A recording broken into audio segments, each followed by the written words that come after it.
Hello guys, BGL Capital Corporation වෙතින් ගෙනෙන weekly market overview video එක අරගෙන අද අපි ඇවිල්ලා ඉන්නවා. ඉතින් අද අපි බලමු මැයි 5 වෙනිදා ඉඳලා මැයි 9 වෙනිදා වෙනකම් හැදිච්ච weekly market overview එක මොකක්ද කියලා. ඉතින් අපි කතා කරන්න බලාපොරොත්තු වෙනවා වෙනදා වගේම ඔයාලත් එක්ක economic calendar overview එක සහ DXY Euro GBP සහ අවසාන වශයෙන් XAUSD එහෙම නැත්නම් අපි හැමෝම දන්න රත්තරන් වලට ගෝල්ඩ් වලට මාකට් ඕවර් එක මොකද වුනේ කියලා අපි කතා කරන්න බලාපොරොත්තු වෙන. ඉතින් අපි කියපු ලෙවල්ස් වලට මාකට් එක රීච් වෙලා තියෙනවද සහ ඒ රීච් වුණා නම් ඒ රීච් වුණාට පස්සේ මාකට් එකේ මොකද්ද වෙලා තියෙන්නේ, කන්ටිනියුේෂන් වෙලා තියෙනවද, රිවර්සල් වෙලා තියෙනවද කියලා අපි බලමු. එතකොට වීඩියෝ එකට යන්න කලින් අපි ඉල්ලනවා අපේ channel එක subscribe කරලා නැත්නම් subscribe කරලා bell icon එක click කරලා තියාගෙන මේ වගේ වීඩියෝස් ඔයාලට සතිපතා හම්බ වෙන නිසා. එහෙනම් අපි යමු වීඩියෝ එකට. හරි, වීඩියෝ එකට යන්න කලින් අපි බලන්න හිතන් ඉන්න දේවල් ටික තමයි අද ඔයාලට අපි ගෙනල්ලා තියෙන. ඉතින් වෙනදා වගේම DXY Euro GBP සහ XAU මාකට්ස් වල ඕවර්විව් එක එක්ක අපි ඉකොනොමික් කැලෙන්ඩර් එකේ මේ වීක් එකට අදාළව වෙච්ච දේවල් අපි ඔයාලත් එක්ක කෙටියෙන් ෂෙයා කරගන්න හිතුවා. ඉතින් අපි මුලින්ම යමු charts වලට යන්න කලින් ඉකොනොමික් කැලෙන්ඩර් එකට මොකද උනේ සහ මොනවද මේ සතියේ ආව නිවුස් වලට මොකද උනේ කියලා බලන්න. එතකොට මේ සතියේ රිලීස් වෙච්ච නිවුස් එක ගත්තොත් එහෙම මන්ඩේ දවසේ මම ඔයාලට කිව්වා වගේම ට්‍රේඩබල් ඩේට් එකක් වුණා. ඒත් එක්කම IMS Services PMI කියන high impact news එක රිලීස් වුණා. ඒක ඉතින් bullish news එකක් විදිහට තමයි රිලීස් වුණේ. ඒත් එක්කම Tuesday අපිට තිබුණේ non tradable date එකක්. ඒ කියන්නේ මාකට් එක නියුට්‍රල් විදිහට ගමන් කරන දවසක් තමයි ඇවිල්ලා Tuesday ගැන. මොකද හේතුව high impact news කිසිම දෙයක් නැහැ දා මාකට් එකේ. ඒත් එක්කම Wednesday ගත්තොත් එහෙම FOMC first conference එකත් එක්ක federal fund rate එක රිලීස් වෙන්න තිබ්බ දවස්. ඉතින් ඒකත් එක්ක ඒගොල්ලන්ගේ forecasting එකේ තිබ්බ වගේම තමයි ඇවිල්ලා actual විදිහට රිලීස් වුණේ. ඉතින් ඒක නිසා මාකට් එකේ ලොකු වෙනසක් වුණේ නැහැ. නමුත් අපි අර කියපු bullish scenario එක ඒ විදිහටම continue වුණා. ඉතින් ඒත් එක්කම ඩොනල්ඩ් ට්‍රම්ප් ගේ සහ unemployment claims රිලීස් වුණා. Thursday සහ Friday මාකට් එක USD high impact news එකක් නැතුව තමයි close වුණේ. ඉතින් ඒකත් එක්ක මාකට් එක මේ week එකත් bullish candle එකක් print වෙලා තමයි මාකට් එක close වෙලා තියෙන්නේ. ඉතින් අපි බලමු last week එකේ මාකට් එක කොහොමද අපි කියපු levels වලට reach වෙලාද ගිහින් එහෙම නැත්නම් කෙලින්ම continue වුණාද කියලා කියපු levels වලට. හරි, එහෙමනම් අපි යමු charts වලට. මුලින්ම අපි යමු DXY මාකට් එකේ overview එක බලන්න කොහොමද කියලා. හරි, DXY මාකට් එක මේ week එක පටන් ගන්න කලින් තමයි, ඒ කියන්නේ ඒප්‍රිල් 28 වෙනිදා candle එක තමයි මේ තියෙන්නේ. එතකොට මම දැනට ඔයාලට පෙන්නලා නැහැ මේ මාසේ මේ වල හැදිච්ච first candle first week එකේ candle එක තාම මම ඔයාලට පෙන්නලා නැහැ. එතකොට මෙන්න මේ විදිහට තමයි අපි අර කිව්වා වගේ මේ first week එකේ candle එක bullish විදිහට print වෙලා තියෙනවා. මෙන්න මේ විදිහට. ඉතින් අපි බලමු අපි කියපු levels වලට market එක reach වෙලාද මේ විදිහට bullish candle එකක් විදිහට market එක close වුණේ කියලා. හරිද? එතකොට weekly අපි ගත්තොත් එහෙම අපි decide කරා weekly candle එක bullish candle එකක් විදිහට print වෙන්න ඕනේ කියලා. එතකොට ඔයාලට මතක ඇති මම daily charts වලට ගියාම daily chart වල දා Friday දවසේ يعني මැයි 2 වෙනිදා Friday දවසේ මාකට් එක මෙතන daily fair value gap එක hit කරලා තමයි close වුනේ. නමුත් ඒක Monday සහ Tuesday කියන දවස් දෙකේ තවදුරටත් මාකට් එක sell වෙලා තමයි ඒගොල්ලන්ගේ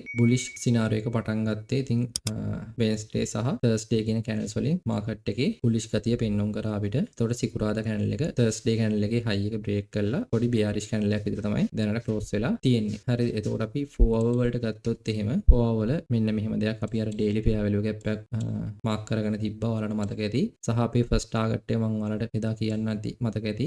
volume gap එක තමයි අපේ first target එක උනේ. මෙන්න මෙතන තිබ්බ daily volume gap එක. ඉතින් ඒක ඇවිල්ලා reach කරලා තියෙනවා 50% level එක. සහ අපි මෙතන pull back එකක් කරලා තියෙනවා. ඉතින් මේ pull back එක තමයි මේ දැන් යන්නේ. හරිද? එතකොට අපි බලමු මේ සතියේ අදාළ market outlook එකේ අපි මොන වගේ market outlook එකක්ද දකින්නේ කියලා. ඉතින් අපි අන්තිමට හිතන් ඉන්න මෙතන තමයි අපේ final target එක. sorry, මෙතන තමයි අපේ final target. ඉතින් ඊට කලින් second target එක ඉතින් මෙන්න මෙතන reach කරන්න ඕනේ කියලා අපි හිතන් ඉන්නවා. අපි බලමු මේ week එකේ මෙන්න මේ levels වලට market එක ඇද කියලා. දැනට අපි පෙන්වලා තියෙන සහ අපි මේ analyzing වලට market එක run වෙනවා කියන දේ ඔයගලන්ට පේනවා. ඉතින් බලමු අපි short time frames වලට ගිහිල්ලා මොකක් හරි analysis එකක් අරගෙන සහ ඔයගලන්ට entry එකක් ගන්න පුළුවන්ද කියලා බලන්න.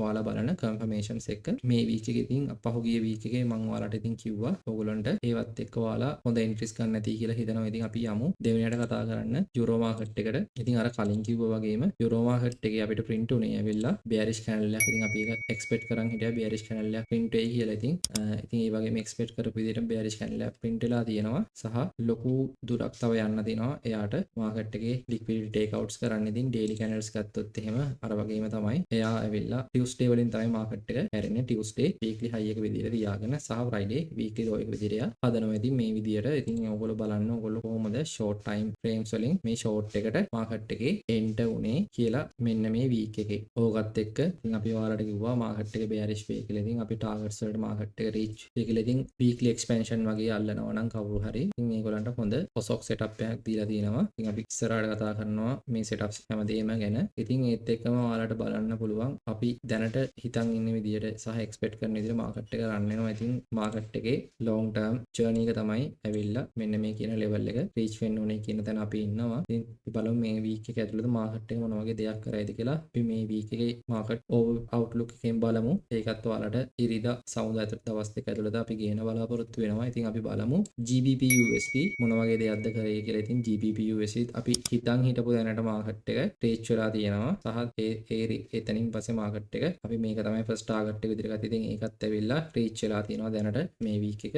bearish candle එකක් විදිහට නෙමෙයි. හරිද? rejection candle එකක් විදිහට දැනට close වෙලා තියෙනවා මෙතන. නමුත් rejection bullish candle එකක් විදිහට තමයි පොඩ්ඩක් තියෙන්නේ. ඉතින් ඒකත් එක්ක අපි බලමු මාකට් එක මොන වගේ දෙයක් කරයිද කියලා. ඒත් එක්කම daily charts වලට ගියොත් එහෙම daily charts වල පොඩි pullback එකක් වගේ තමයි ඇවිල්ලා තියෙන්නේ. ඉතින් 4 hour charts වල ගත්තත් අපිට බලන්න පුළුවන් 4 hour charts වල ගත්තත් පොඩි pullback එකක් වගේ තමයි අපිට ඇවිල්ලා තියෙන්නේ. ඉතින් එහාට මම පොඩක් මේක 1 hour වලට ගියොත් එහෙම මේක ඇවිල්ලා 1 hour order block එකකට තමයි දැනට මාකට් එක ඇවිල්ලා තියෙන්නේ. ඉතින් ඇවිල්ලා තමයි close වෙලා තියෙන්නේ. අපි ඉතින් බලමු මේ movement එක දිගටම මාකට් එක continue කරයිද කියලා. මෙන්න මේ level එකට යනකම් අපි බලමු. මාකට් එක මෙතන තමයි අපි final target එක විදිහට අපි expect කරලා තියෙන්නේ. ඉතින් අපි මේ level එකට යනකම් මාකට් එක run වෙයිද කියලා අපි බලමු. ඉතින් අවසාන වශයෙන් අපි යනවා XAUSD charts වලට. මොකද මේ සතිය උනේ කියලා බලන්න. ඉතින් අපි කිව්වා වගේම මේ සතිය අර මුලින්ම යමු lower time frames වලට. ඉතින් lower time frames වල අපි ඔයාලට කිව්වා මතක ඇති. මෙන්න මෙතන ඔයාලට අපිට daily chart වලට ගියොත් එහෙම ඔයාලට මතක ඇති daily මෙතන තිබුණා fair value gap එකක් පොඩි. එතන reach කරලා market එක මේ level එකට ඇවිල්ලා